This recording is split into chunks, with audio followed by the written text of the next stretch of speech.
Olá!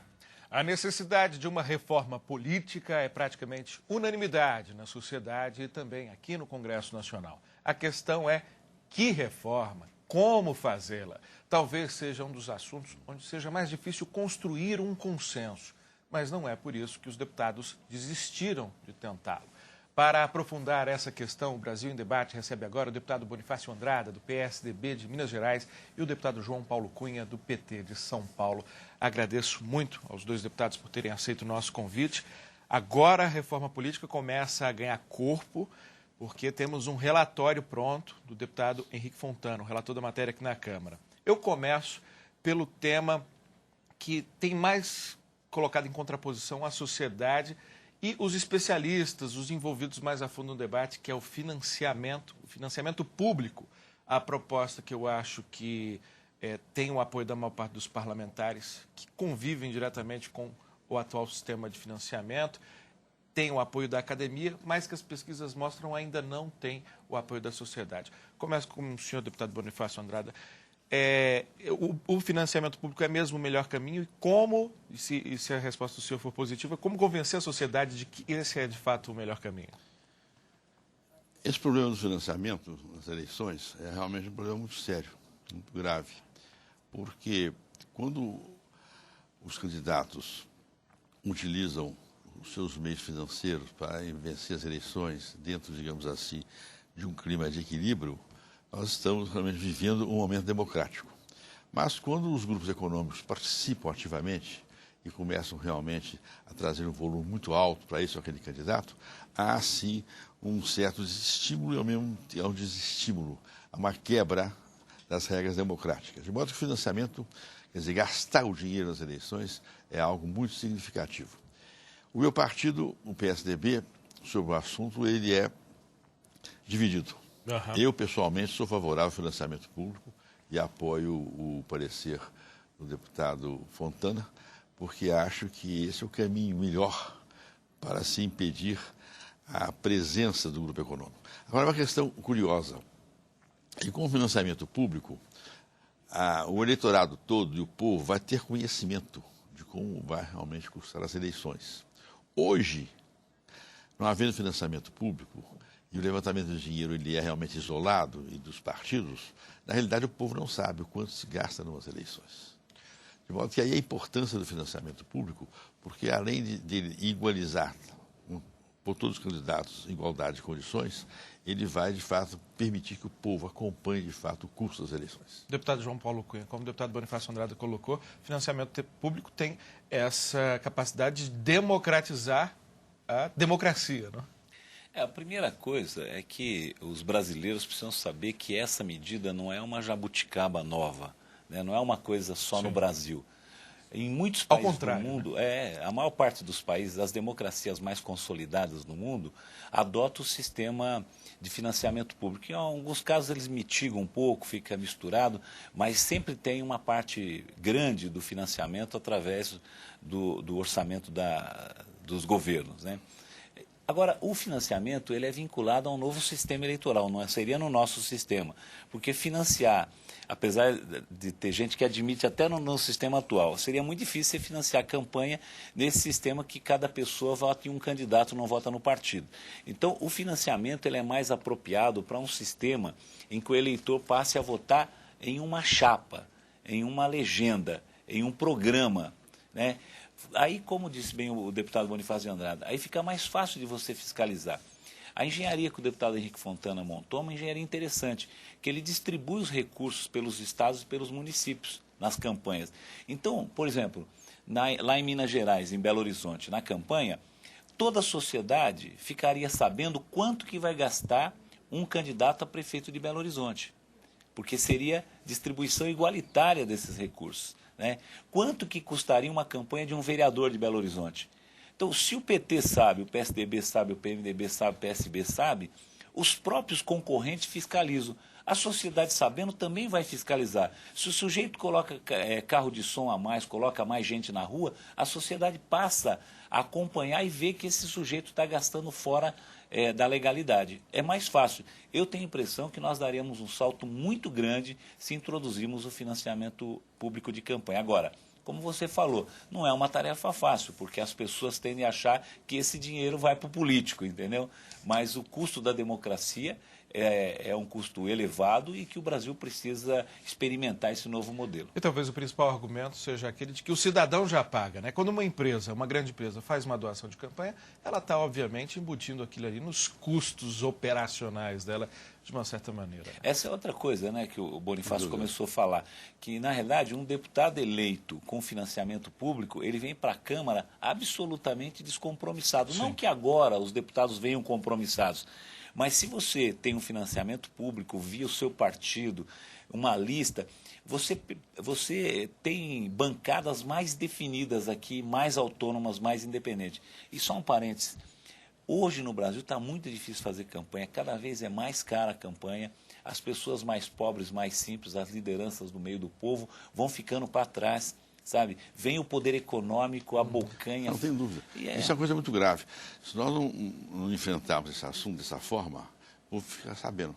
Só vem aqui para o Congresso daqui a pouco o representante de grupos econômicos. É verdade. Ou então milionários. Daqui a pouco nem a classe média disputa a eleição. Já é muito difícil. Não, nem a classe disputa a eleição, porque a eleição, operacionalmente falando, sobretudo em estados grandes, no caso de São Paulo e no caso de Minas, operacionalmente falando, é uma eleição que exige muito dinheiro e se gasta muito para a própria movimentação do candidato, para levar o povo à sua mensagem. Bom, agora eu quero entrar numa parte que é o sistema de voto, o deputado João Paulo Cunha já citou aqui, que se não é o mais polêmico, é sem dúvida o mais complexo. O deputado Henrique Fontana parte de um raciocínio tático, que é inteligente, de que a lista fechada, que é defendida por boa parte dos partidos de esquerda, não passa sozinho. Voto distrital ou candidaturas majoritárias também não passam sozinho. Então ele tentou construir um sistema misto, que é interessante, mas é ainda mais complexo do que o sistema atual, que já é tão complexo que o brasileiro médio não consegue entender e, consequentemente, não faz um uso mais consciente do seu voto. Eu queria a opinião do senhor sobre essa proposta de termos uma parte dos votos em lista, uma parte dos votos em candidatos, essa complexidade do sistema apresentado pelo deputado Henrique Fontana. O eleitor, geralmente, ele quer votar num partido e quer votar num candidato. Antigamente, os partidos eram mais fortes. Antes de 64, os partidos eram muito fortes. Hoje, os partidos são fracos. Embora tenha um outro partido mais forte, como é o caso do PT. E de uma outra sigla. Mas o que o eleitor quer votar no partido, votar num candidato. O projeto do deputado Fontana, ele permite que o eleitor escolha o seu candidato e que escolha o seu partido. Até é interessante, porque ele cria um sistema que é misto no tocante à lista fechada e no tocante à lista aberta. Ele cria uma coisa realmente que permite as duas saídas. De modo que eu creio que o eleitor não precisa saber as regras eleitorais, digamos, em profundidade, nem na sua complexidade, como hoje também não conhece a regra. Se você perguntar a qualquer pessoa o que é consciência eleitoral, ninguém sabe o que é consciência eleitoral. No entanto, a consciência eleitoral é a base de toda a apuração do processo eleitoral existente. De modo que o que interessa ao eleitor é a possibilidade de ele votar num candidato e num partido. E isso ele vai ter, essas condições. Deputado João Paulo Cunha. Eu acho também que o deputado Henrique Fontana achou uma engenharia interessante para montar isso. Ou seja, cada cidadão daria 2 votos. Votaria no seu candidato de preferência e votaria no partido de preferência. Aí somaria os 2 votos, né, e calcularia quantos parlamentares aquela legenda elegeria, né? Então, vamos supor, em São Paulo nós somos 70 deputados federais. O PT fez 20% dos votos, contando os votos nominais nos deputados do PT e os votos na legenda do PT. Então, se ele fez 20%, ele vai eleger 14 deputados em São Paulo, que somos 70 representantes. Esses 14 vai assim, primeiro o deputado mais votado do PT, o segundo da lista, o terceiro mais votado, o quarto da lista, até o 14º. Quer dizer, você contempla para o cidadão o voto no candidato que ele quer que ganhe e, ao mesmo tempo, no partido que tem a responsabilidade de apresentar o melhor programa para o cidadão para a ação no legislativo. Que fica uma coisa interessante, porque também é uma outra coisa que o Brasil precisa trabalhar bem. O deputado que é eleito para ser oposição, ele tem que ser oposição. O deputado que é eleito para ser situação tem que ser situação. Não pode ficar aqui, chega em Brasília, fica um ano na oposição, um ano na situação, depois volta para a oposição, depois volta para a situação. Não. O eleitor votou no candidato para ser de oposição. Então ele tem que vir aqui ser de oposição. Ou de situação, tem que ser consequente com a sua posição.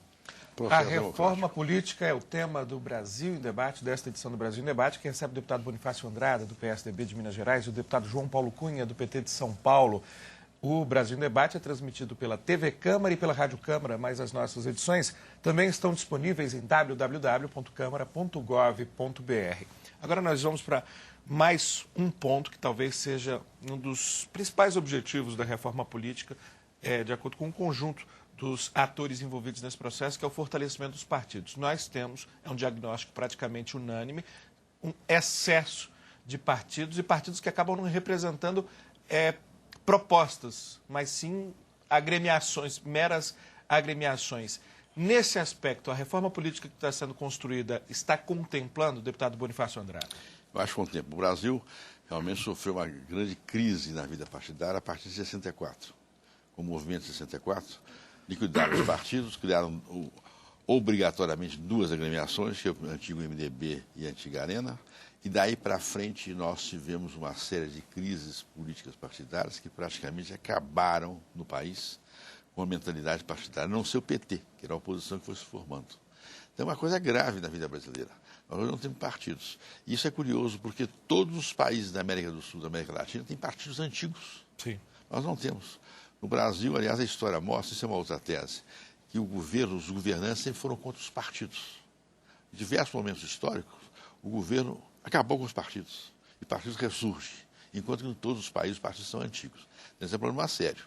E a proposta do deputado Fontana, ele abre condições para os partidos começarem a se fortalecer dentro de uma nova técnica, uma nova engenharia política. Acabando com as coligações, por exemplo. Acabando com as coligações e fortalecendo os partidos, como diz o deputado João Paulo aqui. Quer dizer, a pessoa é eleita por um partido e tem que representar realmente a bandeira desse partido, os objetivos desse partido, e não ficar numa situação, às vezes, de simulação e de indecisão partidária. Deputado João Paulo Cunha, só o fim das coligações já é o instrumento adequado ou é preciso mais para o fortalecimento dos partidos? Não, veja, eu acho que o fim das coligações é essencial, né? Se você quer fortalecer... A gente precisa esclarecer que são o fim das coligações para as eleições proporcionais. Proporcionais, né? Os partidos podem continuar se unindo em torno do candidato a presidente da República. Isso, majoritário, prefeito. Não, só para o cidadão, só para o telespectador tomar conhecimento. Hoje é permitido que um partido se una ao outro, montando uma chapa só de deputados ou de vereadores, né? Então a nossa ideia é acabar com isso. Cada partido lança a sua chapa. E se ele atingir o número suficiente para eleger, ele elege. Se ele não atingir, está fora. Na realidade, também esse negócio de muitos partidos um pouco é ficção. Nós temos aqui mais de 22 partidos representantes na Câmara, só que mais ou menos 10 partidos têm 90% dos deputados. Então, os outros partidos não atingem 10% dos deputados. Então, nós temos o PT 88, PMDB 80, PSDB 64, PP, PR e Democratas mais ou menos 42 cada um. Só aí já está 300 e tantos deputados.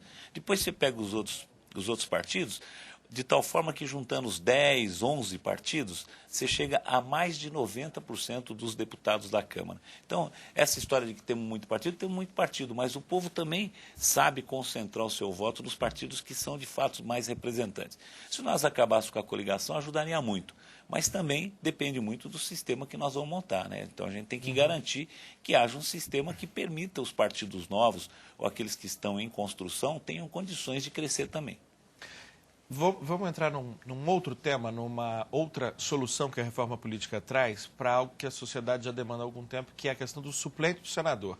Hoje nós temos um Senado que é formado em boa parte por suplentes que não tiveram o voto e, consequentemente, não tem o mesmo compromisso com o eleitor do que o titular da chapa. A solução encontrada pelo deputado Henrique Fontana é que o deputado mais votado seja o suplente em caso de vacância e temporariamente, até a próxima eleição. A opinião do senhor sobre isso, deputado Bonifácio Andrada? Eu acho interessante, acho um deputado, o Fontana criou uma técnica que me parece muito razoável. Eu conheci uma fase em que os suplentes eram votados separados do senador, né? Então você tinha a disputa de senadores e aquele que tirava o segundo lugar na disputa é que era automaticamente suplente. Era uma fórmula que existia antiga. A atual fórmula é uma fórmula muito ruim. O atual sistema ele é um sistema muito antidemocrático, porque na prática o candidato a senador escolhe o seu substituto. E às vezes é um financiador. Não, financiador, o substituto vai colado nele, sem o povo ter muito conhecimento, e vem aqui, às vezes, para o Senado representar, de fato, um contingente que não é autêntico. E convenhamos, ninguém vai deixar de votar num candidato a senador por causa de um suplente. Exato. Mas não sabe claramente o que pode acontecer. O que pode acontecer. Não, quais são, às vezes, até os acordos que existem, né, de afastamento para que o suplente assuma. Não, a maioria dos cidadãos que votam no senador não sabe quem são seus respectivos suplentes. Normalmente é o pai, a mãe, o irmão, o tio, o filho, sabe? Ou o financiador de campanha. Então, de fato, precisava dar uma melhorada nisso. Essa forma engenhosa que o deputado Henrique Fontana descobriu, eu acho que é uma boa. Inclusive, vai estimular os deputados a terem mais voto para ser o mais votado, porque ele, além de ser o deputado mais votado, conseguir a cadeira na Câmara, tem a hipótese também de ser um senador substituto, né, que é uma boa ideia. E tranquiliza o senador que vai fazer campanha, porque ele não terá mais a obrigação de ficar montando a chapa com suplentes e etc.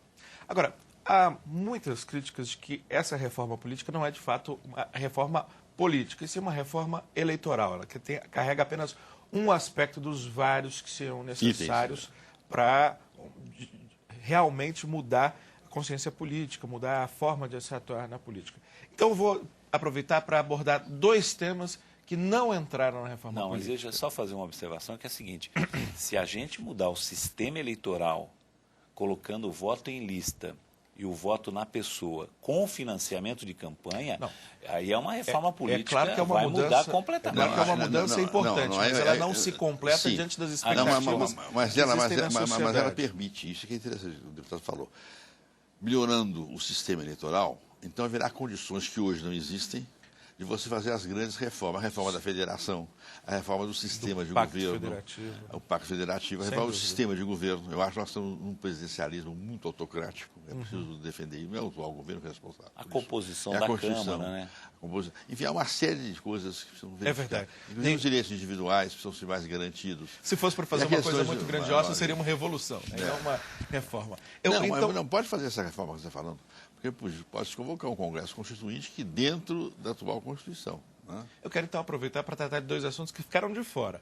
Um deles, o fim da reeleição. Era um momento de se discutir isso ou, como o senhor mesmo já adiantou, isso é assunto para essa nova casa formada em novas regras?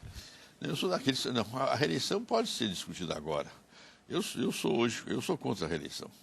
Eu hoje me arrependo de ter votado a favor da reeleição. Acho que a reeleição foi um passo falho na vida pública brasileira. É o meu pensamento pessoal, nem é do meu partido. Mas esse é o meu pensamento. Deputado João Paulo Cunha. Eu também, eu sou contra a reeleição também. Eu acho que foi um mau instituto introduzido na nossa legislação, a reeleição. Porque a reeleição, ela estanca um pouco o aparecimento de novas lideranças. Ela cria, junto à população, um sistema que leva a um benefício rápido de quem está no poder. Porque mesmo que o sujeito não use a máquina, é meio inevitável que ele seja, promovido durante o processo eleitoral. Então, a reeleição, eu sou contra. No meu partido também ainda não tem posição fechada, não. Eu, pessoalmente, sou contra a reeleição. A reforma política no Brasil em debate. Para essa discussão, estamos recebendo o deputado Bonifácio Andrada, do PSDB de Minas Gerais, e o deputado João Paulo Cunha, do PT de São Paulo. Um outro tema que ficou de fora desse processo de reforma política e que tem relação, inclusive, também com a questão da reeleição, é um mandato um pouco maior, considerando que 4 anos são poucos. E esse mandato maior, talvez de 5 anos, viria acompanhado, segundo algumas propostas, de coincidência das eleições, até que para que o país e o parlamento não parasse a cada 2 anos para um novo processo eleitoral. A opinião do senhor deputado Bonifácio Andrada. Passar um mandato do presidente da República para 5 anos, sem reeleição... Devolver para 5 anos. 5 anos sem reeleição me parece um passo realmente acertado. Agora, você juntar todas as eleições num dia só, como muitos defendem, eu tenho minhas dúvidas a respeito disso. Eu acho que com essa mudança eleitoral e com o financiamento público das campanhas eleitorais, pode continuar a ter eleição de 2 anos. Quer dizer, as datas que hoje existem devem continuar, porque o povo precisa participar. Né? Nós ficamos a eleição de 5 em 5 anos, e isso. Em primeiro lugar, põe o povo fora do processo, isso demora muito, e em segundo lugar, a gente vai criar um esquema de explosão no 5º ano da vida política do país, que não será muito meritória para a democracia. Deputado João Paulo Cunha. Não, eu tenho a impressão que é o seguinte, o fim da reeleição, com o aumento do mandato, seria uma boa medida mesmo, né? Então nós teríamos os executivos, ao invés de mandato 4 anos, 5 anos sem reeleição. Eu acho que seria uma boa medida. A coincidência de mandatos, eu tenho muita dúvida também, porque seja uma eleição em que tem um presidente muito forte, a discussão sobre a sua cidade vai ficar absolutamente secundarizada, entendeu? Porque o que vai polarizar naquela eleição vai ser a votação para a presidência da República. Tem várias alternativas, a gente precisa pensar direito. Tem uma alternativa que você concentra tudo no mesmo dia, ou seja, o cidadão vai lá, vota de vereador a presidente da República. Essa é uma proposta. Tem outra proposta que você vota, a eleição é tudo no mesmo ano. Então você vota agosto para prefeito e vereador, e setembro governador e deputados federais, e outubro presidente e deputados federais e senadores. Essa é uma outra... Essa é uma novidade para mim que eu simpatizei. É uma outra ideia. Você teria uma eleição no ano, eleições separadas, né? Em 3 etapas. Então tem várias propostas... Mas essa proposta ela é bem complicada. Porque se você faz uma eleição primeiro, para depois fazer daqui a 4 meses outra, o resultado dessa primeira eleição pode já vai contaminar. influir, não contamina, vai influir terrivelmente na segunda eleição. A coisa é meio complexa. Eu não sei, eu acho que esse sistema atual, com as mudanças que o deputado Fontana estão propondo, vai dar ao país um certo equilíbrio. Eu tenho medo esse problema é um problema muito sério. Também é o seguinte, o Brasil vota muito novo em processo eleitoral. Nós ficamos 30 anos com a ditadura e não tinha voto. Então, as pessoas estão conhecendo o processo eleitoral agora. Em alguns outros países, nós já temos o processo eleitoral está consolidado, as pessoas encaram a eleição como uma coisa normal, entendeu? Um ato de rotina. Tem lugar que aqui no Brasil é feriado o dia da eleição. Agora não, porque cai no domingo. Mas em outros países tem eleição dia de semana e não muda nada a rotina, não é feriado. As pessoas votam e vão trabalhar. Por um lado é bom ser feriado, porque vira uma festa, a festa da democracia, né? Olha, eu confesso aos senhores que eu debateria esse tema que eu gosto muito, pelo menos mais umas 2 horas, e eu tenho certeza absoluta que os senhores por mais umas 4, né?